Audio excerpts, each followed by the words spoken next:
Motor City, what's going on? It's your boy, T. Back at it again with another episode of Talking with T. Let's get into it. Let's get after it, man. On this channel, we talk about Detroit sports and we chase down the best version of ourselves. If that interests you, do me a favor and hit that like button and hit that subscribe button. It really helps this channel grow and get in the algorithm, and I really appreciate you for taking the time out of your day to rock with me, T. So let's dive right into the video. Today we're going to be talking about the Detroit Pistons, my season expectations for them. We're going to preview the season, preview the team a little bit, and do I think this team's a playoff team? That's the title of this video, and I really believe this team is a play-in team, not a playoff team. But we'll get into that in a second. Let's dive right into the video. My first point is I really believe that the Detroit Pistons will be battling for the play-in spot. Battling from the 9th and 10th spot is where I see the Pistons competing for right now, because in my opinion, they're better than the Indiana Pacers with the talent we added. They're better than Washington with the talent we added. They're better than the Knicks. The Knicks, I don't know what's going on with the Knicks. We're always going to be better than the Knicks, just in my biased opinion, but honestly, I think we are better than the New York Knicks going into this season. We're better than Orlando. We'll see with the first game of the season, but I really believe we're better than Orlando. And I think it's a toss-up right now between us and the Charlotte Hornets. Charlotte got the final 10th spot last year, and they're going to be without Miles Bridges. We don't know what's going on with Miles Bridges, but I'm assuming they're going to be without Miles Bridges because of the situation that he's in right now. So they were the final 10th seed, and Miles Bridges was a huge piece to that team for the Charlotte Hornets. That's a huge piece for LaMelo Ball.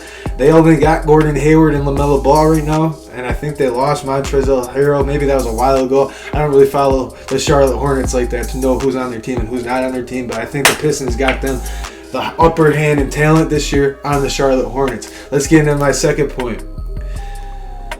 It's the third year for Saddiq Bey. Saddiq Bey, this is what's going to be a deciding factor, I believe, if the Pistons are going to take the next step. If Saddiq Bey continues his just upward trajectory, upward just productiveness. Because I think this year, the next step for him, he was first or second team All-NBA rookie. I think he was first team All-NBA rookie. Last year he was balling out. This year I want him to be like on the cusp of making an All-Star team or even making an All-Star team. And I think he's very capable of doing that this season. And we're going into this Cade's second year. And we just got, it's our third and second year for our studs in the young core of Killian Hayes and Isaiah Stewart. They're going into their third year, so it's time to start moving a little bit. We're no longer, a lot of people want to tank again for the Pistons to go get that top guy in this NBA draft this year, but what does tanking do? You never can guarantee yourself that you are going to be a top 5 pick. You can never guarantee yourself that you are going to be a top 3 pick or a top 2 pick. Slow down.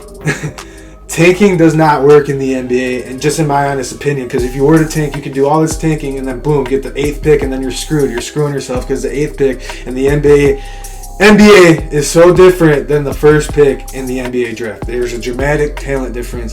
So it's like, why are you tanking? That would be so detrimental to the youth and growth that the Pistons have right now. And it's the third year. There's no longer rebuilding. It's Saddiq's third year. It's Killian Hayes' third year. He's got to get that shot. And from what I'm reading and all I'm hearing is that he's invested a lot of time into that three-point shot. And it was starting to come on towards the end of the last season. And Isaiah Stewart, he's just been a baller. He made an All-NBA rookie for first team with Saddiq Bey, something like that, or third team. I don't really remember what team he made, but I know he was All-NBA rookie his rookie year. Last year was up and down for him, but he was hitting shots, and in the summer league he was hitting a three-point shot. If he can do that, I'll take Isaiah Stewart all day, and that's something that I'm really curious about, because towards the end of the last season, the Pistons were playing really well. They were competing with good teams. The Brooklyn Nets, I remember one of those games towards the end of the year, KD even shouted out that the Pistons are going to be coming in a couple of years because of the young core that we have.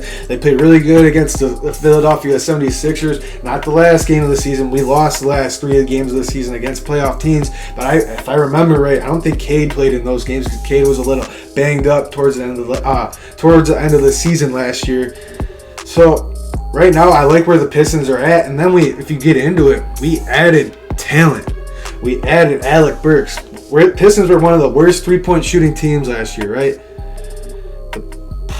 We added Alec Burks, who's a career 38% shooter.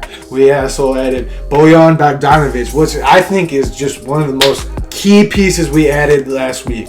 And I know I didn't make a video about this trade because I wanted to talk about it in this video. But we got rid of Kelly Olynyk, Saben Lee. Were they big pieces to our team? No, I like Saben Lee because he was part of that draft that Troy Weaver had, but he's not really a piece of what we're trying to build here. Good luck to you over in Utah. Kaale Olynyk was always just here to help us rebuild a little bit. And we cleared $12 million off our salary cap, and we've got baller. And if it doesn't work out for us and we're not really competing for the playoffs, guess what we can do with Bojan Bogdanovic? Trade him for more pieces, more draft picks going into the future, because he's a baller. He shoots 39% from the 3-point line. He averaged 18 points a game last year, which went up from the year prior to that. So Bojan Bogdanovic is gonna get better, and he played with a star in Utah and Donovan Mitchell, so he knows how to play with a star. He knows. So I'm excited to see him play with Cade Cunningham, open up the floor for Cade.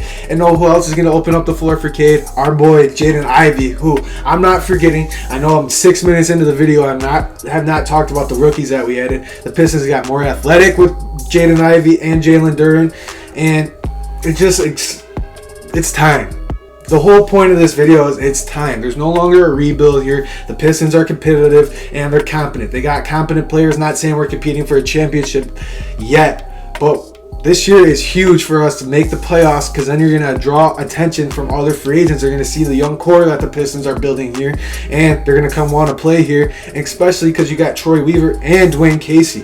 That's a good coaching staff, a good GM, and what the Pistons are building here. And if they make the playoffs this year, it's a very attractive place for stars to come play, and they're going to want to play with Cade Cunningham. And I forgot to mention, Cade Cunningham added 20 pounds in muscle this season.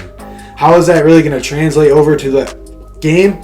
I'm not really sure, but I really think it's going to be very beneficial for him, because he was healthy for the most part last year, but he was also battling ankle issues. If he can stay stronger, man, he was averaging like 25-5 towards the end of the year, towards the end of his rookie year. Adding 20 more pounds, who knows what Cade's capable of, and I really believe this team is making the play-in tournaments. Play-in tournament or bust this year, in my opinion. Then Dwayne Casey needs to go, because you've seen me make videos last year before Cade started really turning it on, before Cade got healthy. I was calling for Dwayne Casey's job.